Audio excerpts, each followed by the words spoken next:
My name is Nova. I am 28 years old. I live in a small apartment in a big city.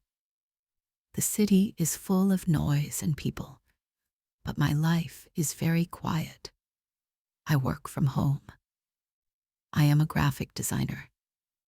This means I make pictures and designs on my computer. My computer is my friend. I spend most of my day with it. My apartment has one big window. I can see other buildings from my window. I see other people living their lives, but I don't know them. My life is a routine. It is the same every day. I wake up. I make coffee. I sit at my desk. I work. I eat lunch alone. I work more. In the evening, I make dinner. I eat alone. I watch a movie or read a book, then I sleep. The next day, it is the same. It is a simple life. It is a safe life. But sometimes, it is a lonely life. I moved to this city 2 years ago for my job. I don't have many friends here. It is hard to meet people in a big city. Everyone is busy. Everyone is walking fast. I am shy. I am not good at starting conversations. So, I stay in my quiet little world, in my small, clean apartment. Sometimes the silence is so loud. It feels heavy. I wanted to change, but I did not know how to change. One Tuesday evening, I was sitting on my sofa. I was eating a bowl of soup. The TV was on, but I was not watching it. My phone buzzed on the table. It made a little sound. I looked at it. A message from a number I did not know. I picked up my phone. I opened the message. The words on the screen were simple. I miss you, my love. My heart did a strange little jump. For a second, just 1 second, I felt a spark of joy. But then I remembered. No one calls me my love. This message was not for me. It was a mistake. A wrong number. The spark of joy disappeared.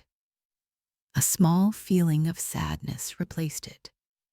Of course, it wasn't for me. My first thought was to ignore it.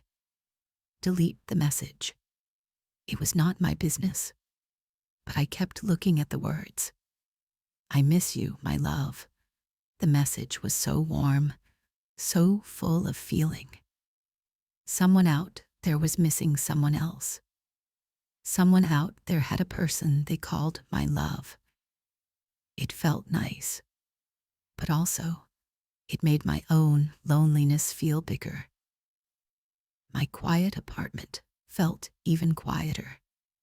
I put the phone down. I tried to watch my movie, but my mind kept going back to the message. Who sent it? Who was it for? Was it a man or a woman? Were they far apart? I imagined a story, a love story between two people, and I was in the middle of it by accident. I finished my soup. I washed the bowl. I got ready for bed, but I could not sleep. I lay in the dark, thinking. I thought about the person who sent the message. They were waiting for a reply that would never come because the message came to me. They would think their love did not reply. That felt sad. I turned on my light. I picked up my phone again. I looked at the message one more time. Maybe I should reply.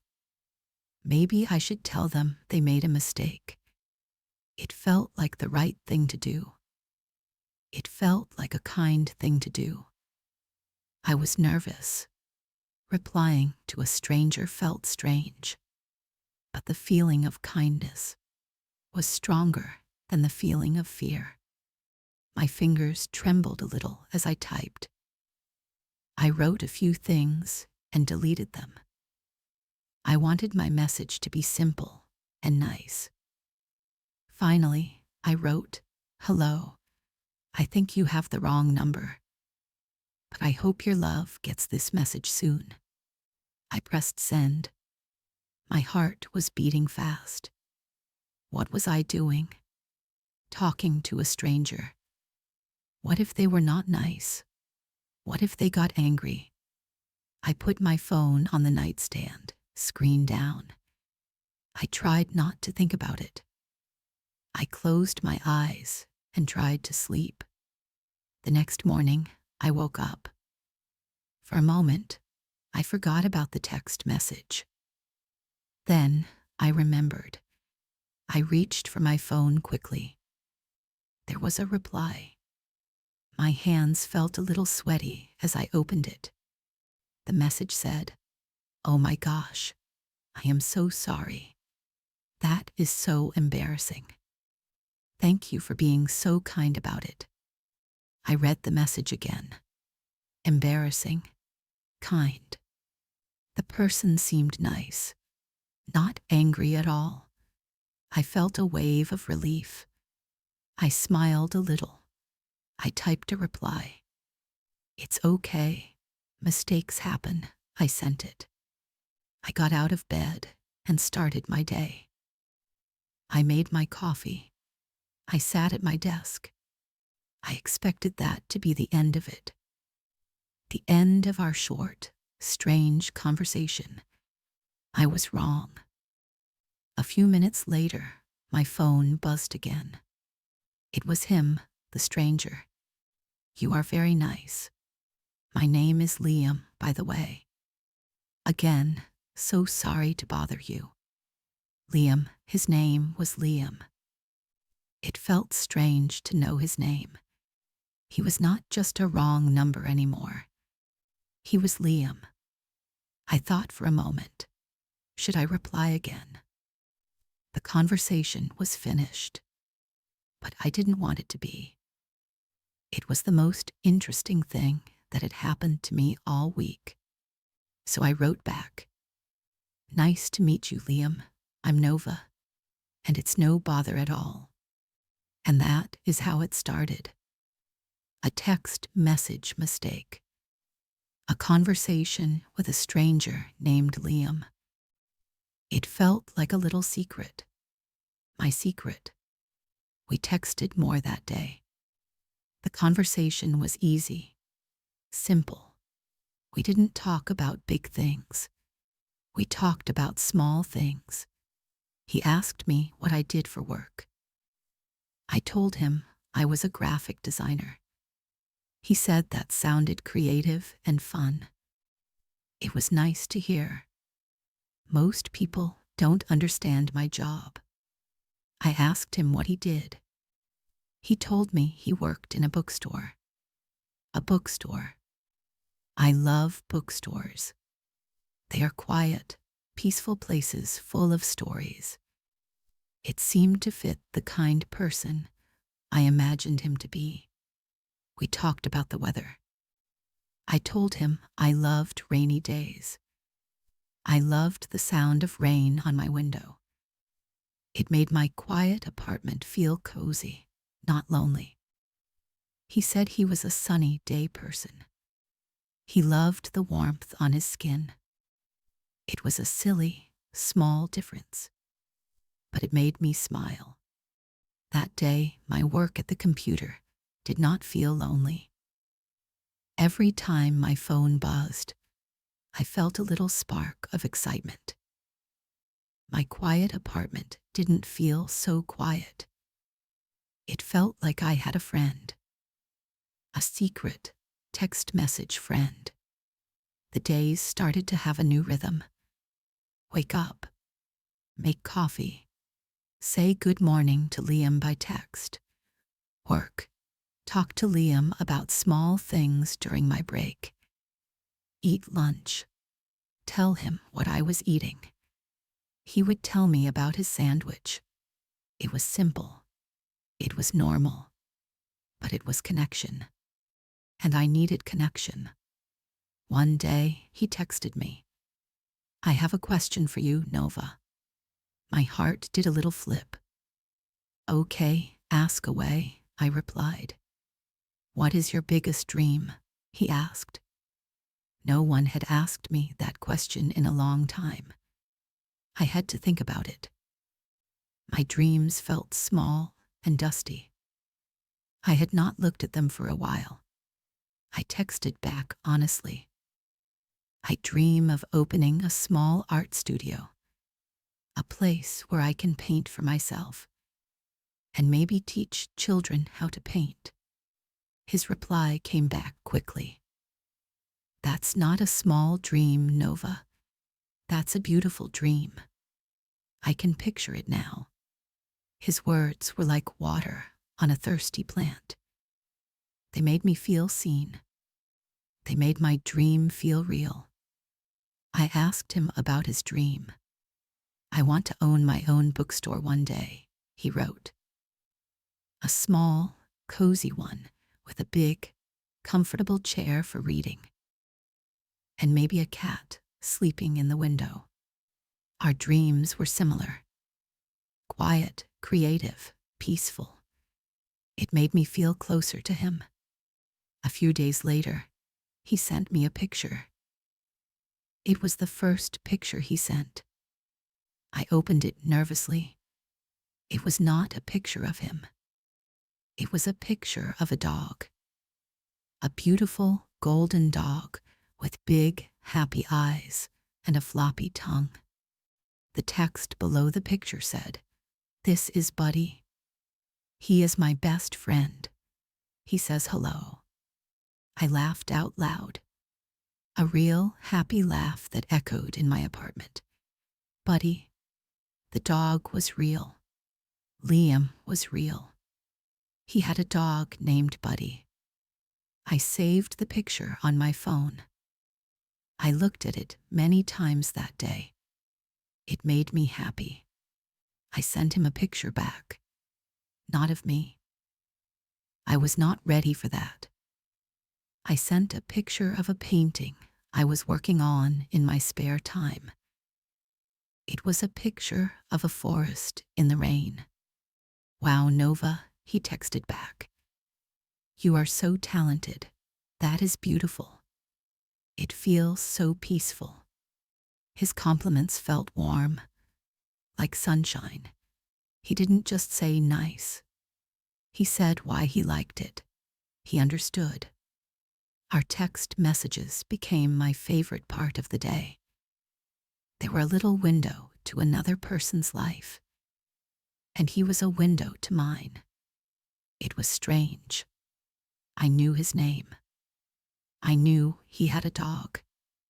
I knew he worked in a bookstore. But I didn't know what he looked like. I didn't know the sound of his voice. He was still a stranger. But he felt more like a friend than anyone I knew in this big, busy city. This secret friendship started to change me. Slowly, in small ways. I started taking more care with my meals. I would arrange my food nicely on the plate and send him a picture. "Look at my healthy lunch," I would joke.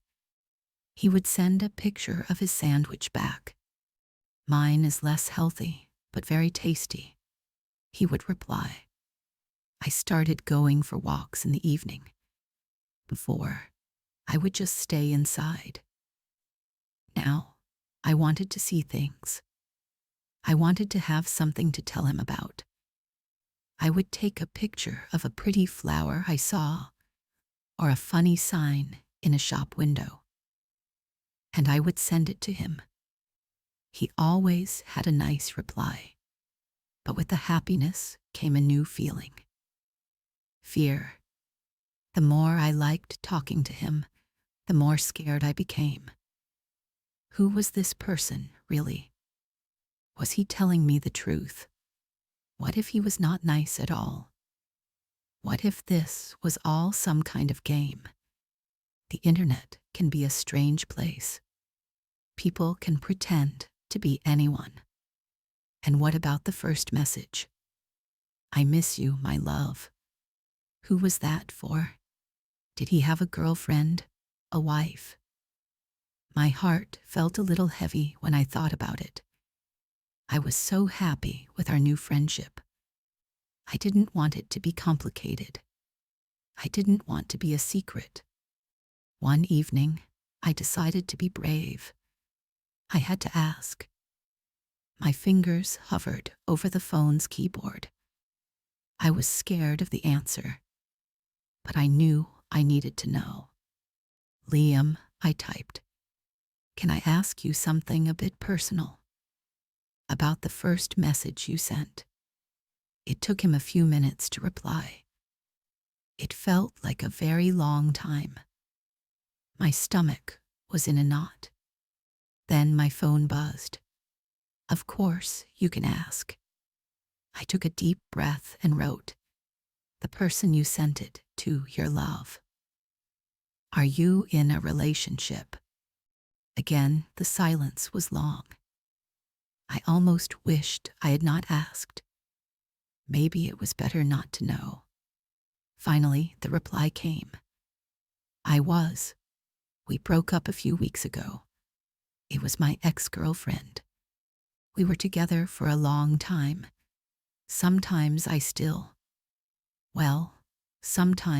still miss her. It was a moment of weakness. I shouldn't have sent it. I'm sorry. I read his words. My heart felt two things at once. Sadness for him. It's hard to get over someone you loved. But also, a small, selfish feeling of relief. He was single. Our friendship wasn't a betrayal of someone else. I'm so sorry, Liam, I wrote back. That must be really hard. Thank you for being honest with me. Thank you for listening, Nova, he replied. Talking to you has actually helped a lot. You're a really good friend. A good friend. I liked the sound of that. Our conversations became deeper after that. We talked about our pasts, our families, our fears. He told me about his quiet childhood. I told him about how I always felt a little different, a little shy. We were two quiet people, finding comfort in a conversation through a screen. But the screen was still there. A barrier between us. And the desire to know more, to see if this connection was real, grew stronger every day. The weeks passed. Winter was turning into spring. I could see small green leaves on the trees outside my window. I felt like one of those leaves, slowly, carefully, opening up. The idea of meeting him started as a tiny thought in the back of my mind. It was a scary thought, a risky thought. Meeting a stranger from the internet. Everyone says that is a bad idea. My shy, careful self screamed, no, it's not safe. But another part of me, a newer, braver part, whispered, but what if it's okay? What if he's just as nice in person? I was torn. I loved our little world of text messages. It was safe. It was comfortable. Meeting in real life could change everything. It could ruin it. What if we had nothing to say to each other face to face? What if he didn't like me? What if I didn't like him? Then, one sunny Saturday afternoon, he asked. The question I was both hoping for and afraid of. Nova, his text began. This might be a crazy idea. And please say no if you're not comfortable. But I feel like I know you so well. I was wondering, would you ever want to meet for a coffee in a very public place? No pressure at all. I will understand completely if you say no. I stared at the message. My heart was beating like a drum. This was it, the moment of truth. I read his words again. No pressure. I will understand. He was being so careful, so respectful, just like the Liam I knew from our texts. I stood up and walked around my small apartment. I looked out the window. The sun was shining. The city was alive. For weeks, I had been living in a dream. A happy text message dream. But it wasn't real life. I wanted real life. I wanted to see if this good feeling could exist outside my phone. It was time to be brave. My hands were shaking, but I typed my reply. That's not a crazy idea, Liam.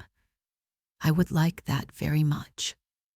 The relief in his next message was obvious, even in text. Really? Oh, that's amazing. I'm so happy. We planned it carefully. We decided to meet the next Saturday at a cafe in a busy park near the city center. We would meet outside first, by the big fountain. That way, it felt extra safe. We described ourselves to each other. I have brown hair, usually in a ponytail, I wrote. And I'll be wearing a bright blue scarf. It's my favorite. I have dark hair and glasses, he wrote back. And I'll be holding a book with a yellow cover. A book about stars. A man who works in a bookstore, holding a book. It was perfect. The week leading up to our meeting was a mix of excitement and pure terror. What should I wear? What should I say? What if I trip and fall in front of him? My shy side was working overtime, creating 100 scary scenarios. But every time I felt scared, I would reread our old messages. I would look at the picture of his dog, Buddy. And I would remember the kind, funny, thoughtful person I had been talking to for weeks. That person was not scary. He was my friend. On Saturday, I woke up early. The sun was shining, just like Liam liked it. I tried on 3 different outfits. I finally chose a simple dress and my blue scarf. I looked in the mirror. I saw Nova. A nervous Nova, but also a hopeful Nova. I told myself, it's okay to be scared. You are doing something new. Just be yourself. That is enough. I walked to the park. My legs felt a little weak. The park was full of people, families laughing, couples holding hands, dogs running. It was a happy place. My heart started to calm down a little. I saw the fountain, and then I saw him. He was standing near the fountain, just like he said. He had dark hair and glasses, and he was holding a book with a bright yellow cover. He was looking around, a little nervously. He looked normal, just a normal guy. A kind-looking guy. I took a deep breath, 1 step, then another. I walked towards him. He saw me. His eyes met mine. He recognized the blue scarf. A slow smile spread across his face. It was a genuine, kind smile. It reached his eyes. Nova, he said. His voice was soft, just as I imagined. Liam, I said. My voice was a little shaky. "Hi," he said, still smiling. "Hi," I said back. We just stood there for a moment, smiling at each other. The awkwardness I was so afraid of didn't come. It just felt right.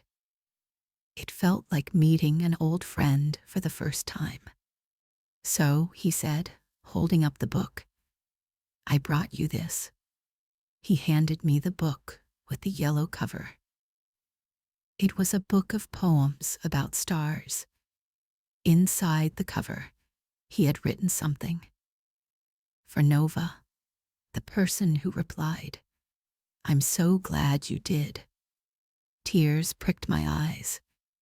It was the sweetest, most thoughtful gift. "Thank you, Liam," I whispered. "This is beautiful." "Shall we get that coffee?" he asked. "I would love that," I said. We walked to the cafe, and we talked. We talked for hours.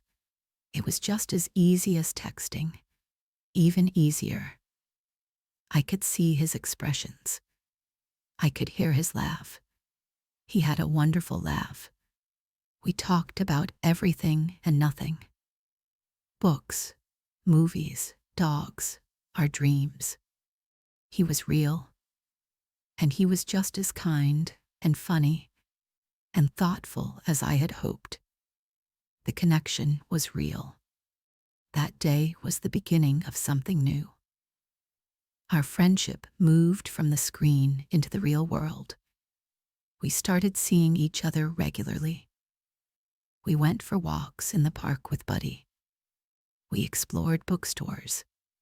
We went to art galleries. My quiet, lonely life started to fill with color, with laughter, with a real, true friend. Now, when I look back, I think about that first text message. "I miss you, my love." It was a mistake, a wrong number. But for me, it was not a mistake at all. It was a gift. It was a small door that opened in my quiet life, and I was brave enough to walk through it. That text message mistake didn't lead me to a perfect romance story. It led me to something better. It led me to a real friendship. It led me back to myself.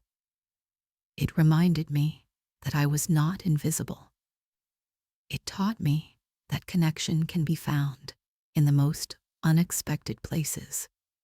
If you are listening to this, and maybe you feel lonely or stuck in a routine, please don't lose hope. Life can surprise you. A small thing, a tiny mistake, can change everything. Be open. Be a little brave. You don't have to make a big change all at once. Just take one small step. Reply to a message. Say hello to someone. Try something new. You never know where it might lead. You are stronger than you think. You deserve to be happy. You can do this too.